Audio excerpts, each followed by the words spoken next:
사랑하는 여러분, 행복이 그렇게 어렵습니까? 행복이 그렇게 멀리 있습니까? 우리는 답을 알 수 있습니다. 우리는 또 답을 알고 있습니다. 행복은 길이요 진리요 생명 되시는 예수 그리스도 안에 있습니다.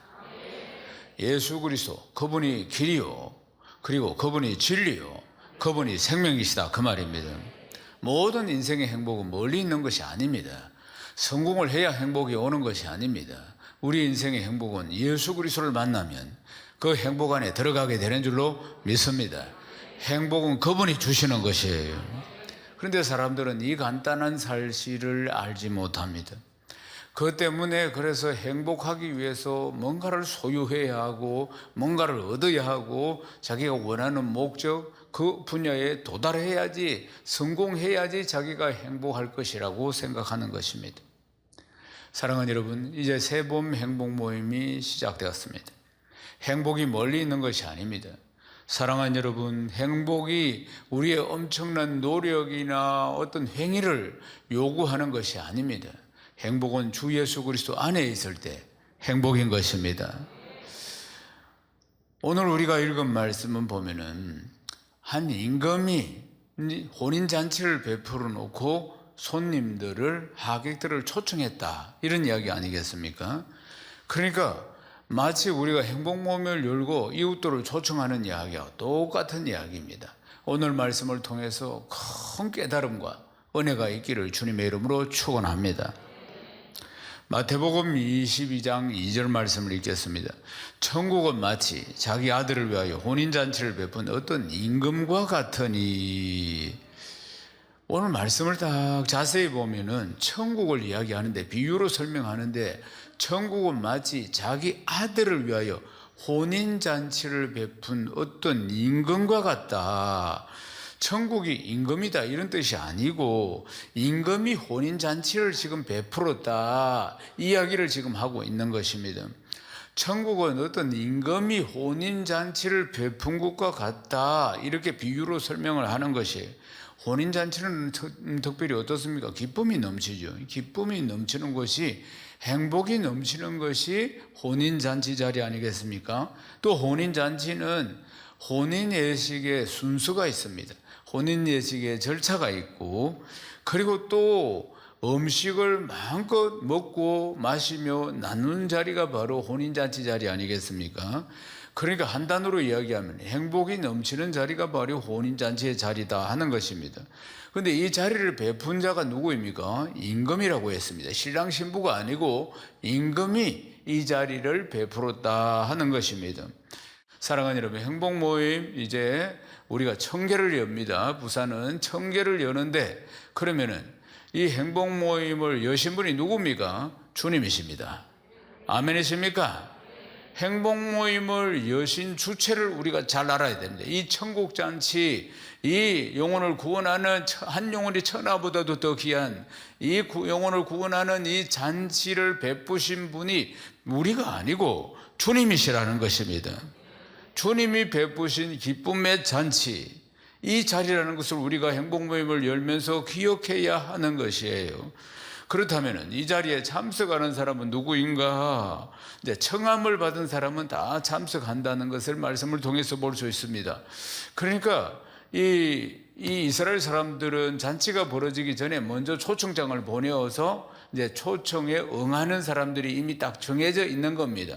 그래서 잔치가 벌어지고 청함을 받은 사람들, 수락한 사람들을 임금이 다 하인을 보내어서 초청을 하는 것입니다. 마태복음 22장 3절을 읽겠습니다.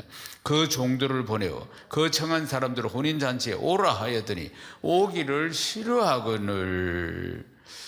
잔치를 베풀기 전에 이미 이제 오기로 약속을 했던 사람들이 막상 당일이 되어서 잔치의 상을 다 차려놓고 초청을 했는데도 불구하고 이 사람들이 오기를 싫어했다 하는 내용입니다. 3절에 보면은 이 청함을 받은 자들이 유대인임을 볼 수가 있습니다. 이들이 구약의 선민입니다. 택한 백성이니까 먼저 초청했다, 그 말입니다. 이 택한 백성들을 먼저 초청했어요. 그런데 이 구원에 초청을 했는데도 불구하고 그들이 참석하기를 싫어했다는 겁니다. 이런저런 이유로 싫어하는 것이에요. 싫어할 뿐만 아니라 복음을 거절했다는 거 아니겠습니까? 예수 그리스도를 거절하고 오히려 예수 그리스도를 십자가에 못 박았다 이 말입니다. 마태복음 22장 4절을 읽겠습니다. 다시 다른 종들을 보내며 이르되 청한 사람들에게 이르기를 내가 오찬을 준비하되 나의 소와 살찐 짐승을 잡고 모든 것을 갖추었으니 혼인잔치에 오소서 하라 하였더니 아멘. 그러나 임금이 노하지 않고 다른 종을 보내가지고 다시 한 번 더 청하는 모습을 볼 수 있습니다. 첫 번째 청함을 거절했던 이 사람들에게 이제 다른 종을 보내어서 오라고 다시 청을 하는 장면을 보게 됩니다. 그래 임금은 만만의 준비를 다 했습니다. 여러 살찐 짐승도 잡고 소도 잡고 잔치상을 근하하게 펼쳐놓고 다시 한번 종을 보내가지고 다시 초청하는 장면을 볼 수가 있습니다. 이 자리는 참 풍성한 기쁨이 넘치는 자리이고 행복이 넘치는 자리이고 또 두 번째 종을 보내서 초청하는 모습에서 임금의 이 자비한 마음을 볼 수가 있습니다. 이 패역한 인간들을 당장에 심판하지 않고 오래 참으시는 또다시 기회를 주시는 하나님의 은혜와 사랑을 여기에서 우리가 볼 수가 있는 것입니다. 그래서 이 기회를 붙들기만 하면, 이 초청에 응하기만 하면은 천국에 들어갈 수 있는 은혜를 허락하시는 것을 볼 수가 있습니다. 그런데 마태복음 22장 5절을 읽겠습니다.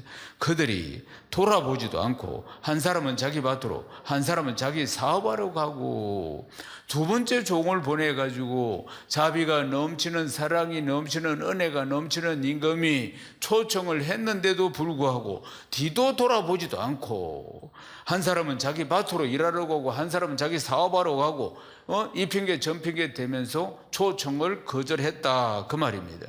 거절할 뿐만 아니라 이들은 아주 냉담하기까지 했다는 거 아니겠습니까? 자기 밭으로 또 사업하러 자기 일하러 갔다 그 말입니다. 그러니까 보면은 왕이 거듭 초청을 했는데도 이들이 본 척도 안 했다는 거 아니겠어요? 뒤도 돌아보지도 안 했다, 본 척도 안 했다는 것입니다. 하나님의 구원을 아주 등한히 여긴 모습을 볼 수 있습니다. 하나님이 다시 구원을 초청하는데도 불구하고 그들이 아주 뒤도 돌아보지 않고 거절하는 모습, 그리고 또 보면은 종들을 모질게 모욕하거나 죽이는 일까지 일어났다는 거 아니겠습니까? 그래서 결국 그들에게는 처참하고 비참한 종말이 찾아오게 된 것입니다. 마태복음 22장 7절을 읽겠습니다. 임금이 노하여 군대를 보내어 그 살인한 자들 진멸하고 그 동네를 불사르고, 임금이 노했습니다. 그래서 하인들을 보냈는데 모욕을 주고 죽인 자들, 이 살인자들, 그들을 다 진멸하고 그 동네를 불살랐다는 이야기입니다. 이 이야기는 임금이 얼마나 노했는지를 보여주는 것입니다. 실제로 AD 70년에 이스라엘이 망하는데 그 뒤로 이제 2000년 동안 나라가 없는 백성 된 거 아니겠습니까? 그러니까 예수님이 공생의 3년 동안 예루살렘 성전을 보면서 눈물을 흘리면서 이렇게 이야기했어요. 돌 위에 돌 하나도 앞으로 남지 않을 것이다. 주님이 예언을 한 것입니다. 이 예루살렘 성전이 견고한 돌로 탁탁탁탁 이렇게 지어져 있다 그 말입니다. 그런데 AD 70년에 로마의 디도 장군이 군대를 이끌고 이스라엘을 멸망시키기 위해서 왔습니다. 그래서 싹 다 죽입니다. 이제 그때부터 이 나라가 없어지는 것입니다. 유대인들은 몇 명 남은 유대인들은 전 세계로 2000년 동안 유리방황하는 무리가 되었고 나라는 없어지는 것입니다. 그런데 이제 디도 장군과 로마 군인들이 예루살렘 성전 안에 있는 금을 가져가려고 하는데 이게 기둥이든지 어디든지 금으로 다 쌓여 있는 것이에요. 안은 돌이고 안은 나무지만, 물론 순수한 기둥들도 있지만, 금으로 된 기둥들도 있지만 금으로 두껍게 입혀놨다 그 말, 또 금으로. 근데 이게 너무나 나무나 돌에 다 착 붙어 있기 때문에 이걸 뜯어내기가 너무나 힘든 거예요, 로마 군인들이. 그래서 그들이 어떻게 했느냐, 불을 질러버린 겁니다. 예루살렘 성전에 불을 지르면 금이 어떻습니까? 녹지요. 금이 녹아가, 역사의 기록을 보면 이래 나옵니다. 금이 녹아가지고 하강서 돌과 돌 사이에 싹 스며 들어갔다 그 말입니다. 금이 녹아 흘러내리니까, 그러니까 돌과 돌 사이에 이제 스며 다 들어가니까, 그러니까 이 금을 가져가려고 불탄 뒤에 녹아내린 금을 땅바닥으로 돌 속으로 들어간 금을 캐내기 위해서 요즘으로 말하면 바루, 성경에는 바루 안 나옵니다. 예? 이런 돌을 가지고 전부 돌을 다 뒤졌다 이 말입니다. 그래서 결국 주님이 예언하신 대로 돌 위에 돌 하나도 남지 않는 그런 일들이 일어났다는 것입니다. 사랑하는 여러분, 하나님의 자비하신 이 구원의 초청을 거부한 자들에게 마지막 이 심판과 멸망뿐이라는 교훈을 들려주고 있는 것입니다. 이제 혼인잔치 자리를 위한 초청이 다시 시작되었습니다. 임금으로부터 다시 초청이 시작되었어요. 임금은 종에게 새로운 명령을 합니다. 마태복음 22장 8절에서 9절입니다. 이에 종들에게 이르되 혼인잔치는 준비되었으나 청한 사람들은 합당하지 아니하니 내거리 길에 가서 사람을 만나는 대로 혼인잔치에 청하여 오라 한대. 이제 사거리에 가서 아무든지 누구든지 만나는 대로 전부 다 이 혼인잔치에 초청을 해라 하인들에게 명을 했습니다. 그 거리에는 여러 종류의 사람들이 사거리에 있겠죠. 이방인들도 있고 처음에 유대인들의 구원 초청에 그들은 다 거절했습니다. 그들은 예수님을 통해서 구원받기로 작정했는데도 불구하고 거절하고 오히려 그들이 예수님을 십자가에 못 박았다 이 말입니다. 그래서 이제 사거리에 가서 이제 다 보이는 대로 다 초청을 해라. 누가복음 14장 21절에 보면 어떤 자들이 초청을 받았느냐? 가난한 자들, 몸 불편한 자들, 맹인들, 저는 자들 다 데려오라. 그렇게 이야기한 것입니다. 마태복음 22장 10절도 읽어봅시다. 종들이 길에 나가 악한 자나 선한 자나 만나는 대로 모두 데려오니 혼인잔치에 손님들이 가득한지라. 아멘. 누구든지 왔다는 것. 누구든지 가난한 자도 몸 불편한 자도 맹인도 저는 자들도 방금 읽은 말씀에는 악한 자도 선한 자도 닥치는 대로 다 이 잔치에 데리고 왔다 그 말입니다. 그러니까 종은 임금이 시키는 대로 이 잔치 자리에 악한 자든지 선한 자든지 저는 자든지 가난한 자든지 가리지 않고 누구든지 다 이 혼인잔치에 데리고 와서 이 손님이 혼인잔치에 가득 찼다는 이야기 아니겠습니까? 사랑하는 여러분, 구원의 초청, 복음의 초청에는 선한 자나 악한 자나 상관없이 저는 자나 있는 자나 없는 자나 모두 초청하는 것입니다. 아멘이십니까? 주께서 말씀하셨어요. 내가 이 세상에 온 것은 의인을 부르러 온 것이 아니고 죄인을 불러서 회개시켜 구원하기 위함이라 말씀하신 것입니다. 죄인이 우리 아니겠습니까? 천하의 죄인이 우리 아닙니까? 하나님께서 그 많은 가족들 중에서도 우리 가문에 우리를 제명하여 부르셔서 죄인 중에 괴수 같은 우리를 부르셔서 죄 많은 우리를 부르셔서 먼저 구원시킨 것입니다.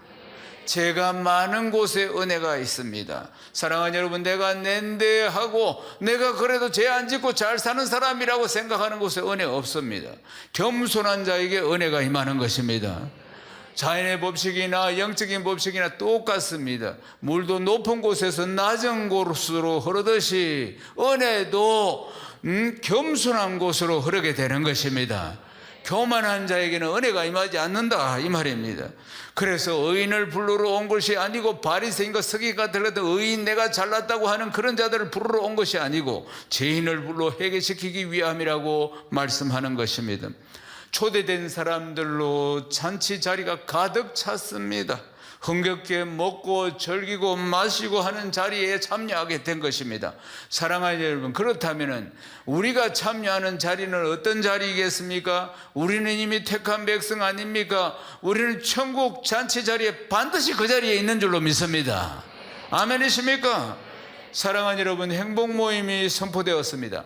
행복 모임이 선포되는 그 자리가 바로 천국 잔치 자리입니다. 아멘이십니까? 주체가 누구시라고요? 우리 주님이십니다. 우리 집을 열고 우리가 초청하는데 주체는 누구십니까? 주 예수 그리스도께서 모든 자들을 지금 초청하고 계시는 줄로 믿습니다. 아멘이십니까? 천국 잔치가 바로 행복 모임이라는 것을 기억해야 하는 것입니다. 사랑하는 여러분, 이번에 투르키에 지진이 일어나서 얼마나 안타까워하면서 전 세계 사람들이 그리고 또 우리도 기도하고 또 도와주기도 했지 않습니까? 사람은 어려운 사람을 보면은 도와주고 싶은 마음을 누구나 다 가지고 있다, 그 말입니다. 인간이기니까. 그러니까 그것도 남도 도와주려고 하는데 내 자식이 고통을 받는다든지, 내가 키우고 있는 우리 집의 외할견이 고통을 받는다든지, 심지어 고양이가 고통을 받아도 그걸 다 도와주고 약을 먹이고 해결해주고 따둑거리고 하려고 하는 거 아니겠습니까?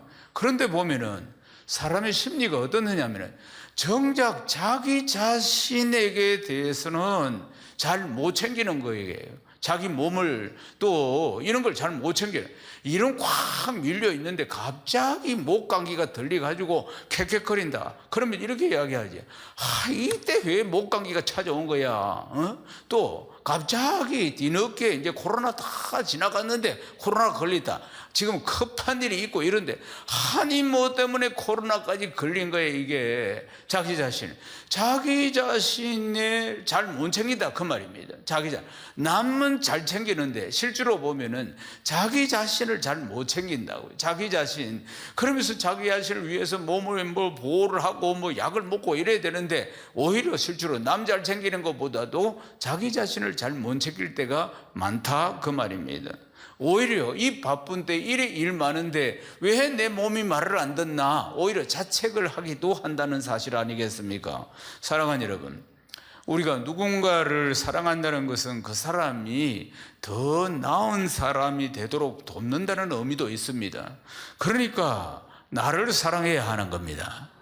아멘이십니까? 나를 사랑하고 아껴야 된다, 그 말입니다. 더 나은 사람이 되기 위해서 나를 사랑하고 아껴야 된다. 이 조던 피스턴이라는 이 교수가 한 이야기입니다. 12가지 인생 법칙이 바로 그 이야기를 하는 것입니다. 당신 자신이 도움이 필요한 사람처럼 잘 챙겨라, 이 이야기를 하고 있다는 거 아니겠습니까? 사랑하는 여러분, 행복모임으로 돌아가 보십시다. 행복모임 누구를 위해서 엽니까? 행복모임 1순위로 누가 행복을 느끼고 누가 은혜를 받겠습니까? 사랑하는 여러분, 우리 자신입니다. 아멘이십니까? 우리는 초청하고 섬기고 장소를 제공하고 또 리더는 가서 말씀을 전하고 하는데, 사랑하는 여러분, 잘 생각하십시오. 행복 모임은 우리를 위해서 있다는 사실입니다. 우리가 먼저 준비하면서, 우리가 말씀을 선포하면서 우리가 먼저 은혜를 받는 거 아니겠습니까? 우리가 그 베스트를 위해서 기도하면서 정말 애절한 마음이 들어오고 주님의 심정이 들어오고 그러면서 또 여러 가지 기도도 같이 함께 하고, 그렇게 준비하면서 우리가 준비하면서 은혜를 받는 것입니다. 사랑하는 여러분, 저는 설교자입니다. 지금까지 설교자로 34년을 살고 있습니다. 설교를 하는데 음식을, 그러니까 신약과 구약을 가지고 조리를 딱 해가지고 여러분에게 이렇게 딱 식사로 내미는 게, 영의 양식으로 내미는 게 설교라, 그 말입니다. 재료는 요 한 건밖에 없습니다. 요 한 건을 가지고 제가, 우리 교회는 29년, 전체 목회는 34년. 그러니까 어느 날은 주일날은 짜장면을 만들고, 어떤 날은 짬뽕을 만들고, 어떤 날은 더도이 국밥을 만들고, 그래가지고 뭐 어떤 식상하지 않도록 어떤 데는 정식을 만들고 어떤 데는 팔보채를 만들고, 이렇게 늘 만들어서 이렇게 다 새로운 음식으로 펼쳐놓으니까, 재료는 똑같은데 펼쳐놓으니까, 그러니까 여러분들이 아이고 잘 먹었다고, 음식 이 설교 말씀을, 영의 양식을 잘 먹었다고 나갈 때는 막 환한 표정으로 목사님 은혜 받았습니다, 은혜 받았습니다. 무슨 이야기입니까? 말씀을 잘 먹었습니다, 너무 맛있었습니다, 이런 이야기 아니겠습니까? 실제로 어렵습니다. 재료는 똑같고, 여러분들은 29년 동안 요 딱 앉아있고 바뀌지도 안 합니다. 29년 동안 지금 이제 식사를 하는 거예요. 영의 양식을 먹는데 준비하는 사람은 얼마나 어렵겠습니까? 지난주 짜장면 했기 때문에 오늘은 짬뽕을 만들어야 된다. 똑같은 음식을 계속 먹으면 질려버리니까. 그럼 우리 목사님 설교가 새로운 게 없다, 이런 이야기를 하면 이제 위태해집니다. 그러니까 기도하고 또 연구하고 늘 새로운 은혜, 늘 새로운, 재료는 똑같은데 새로운 맛이 날 수 있도록 성령께서 막 기름을 부어, 참기름을 확 부어야지 이게 이제 꽃인내가 나는 거 아니겠어요? 그래서 막 기도하고 기름 부어 주옵소서, 꽃기름 참기름을 부어 주옵소서 그렇게 기도하고 그러면서 누가 은혜를 받는 줄 아십니까?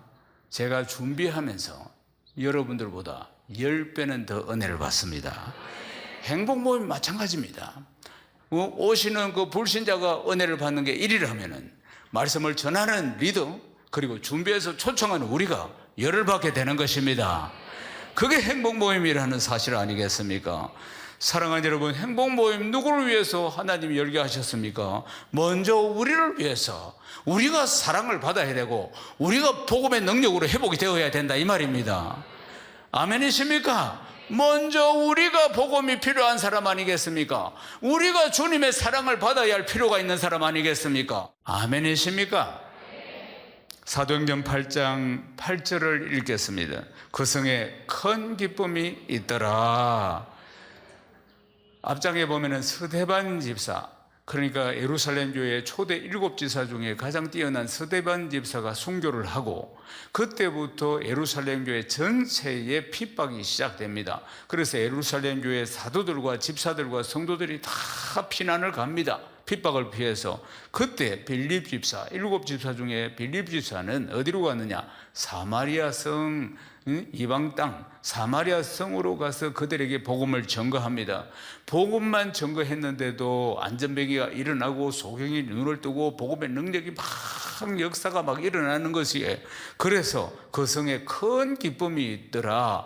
요 몇 절 8장에 나오는 몇 절 성경 안에 큰 기쁨, 큰 기쁨, 큰 기쁨, 큰 기쁨이라는 단어가 3번이나 나옵니다. 사랑하는 여러분, 복음이 선포되는 그곳에 복음의 능력이 나타나면서 큰 기쁨이 넘치게 되는 구절로 믿습니다. 사랑하는 여러분, 그 시간이 어떤 시간인가? 먼저 우리에게 은혜를 하나님이 베풀어 주시고, 그리고 이번 행복 모임을 통해서 하나님의 의도가 무엇이냐? 우리에게 은혜를 베풀어 주실 뿐만 아니라 우리를 회복시키고자 하시는 것입니다. 우리 안에 큰 기쁨이 넘치도록 하나님이 계획하신 것입니다. 여러분 믿습니까?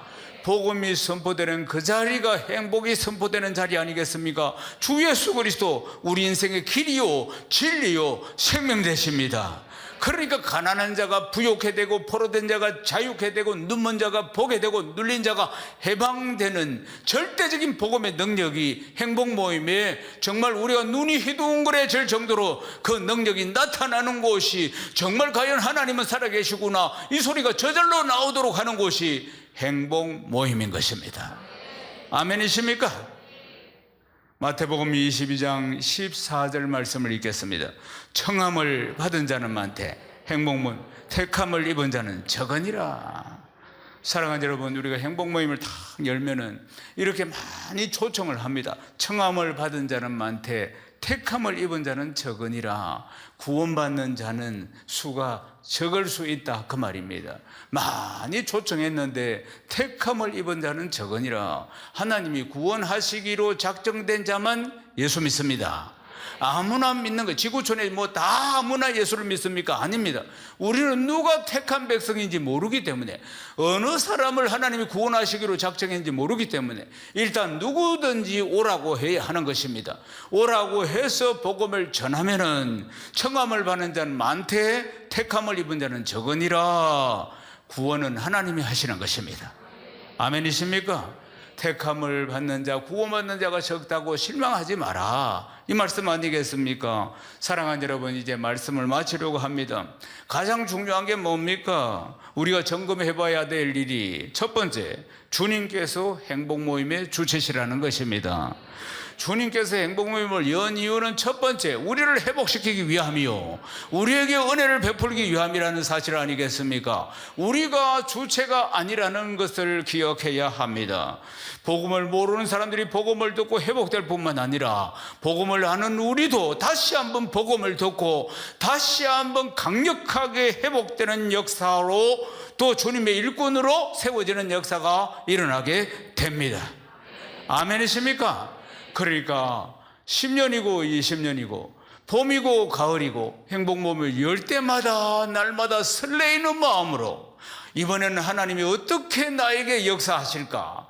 이번에 행복 모임을 통해서 어떻게 역사하실까? 기대하는 마음, 설레이는 마음으로 임하시기를 주님의 이름으로 축원합니다.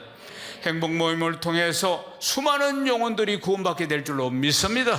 행복 모임을 통해서 내 영혼이 새로워지고 회복되어지는 놀라운 역사들이 일어나기를 주님의 이름으로 축원합니다.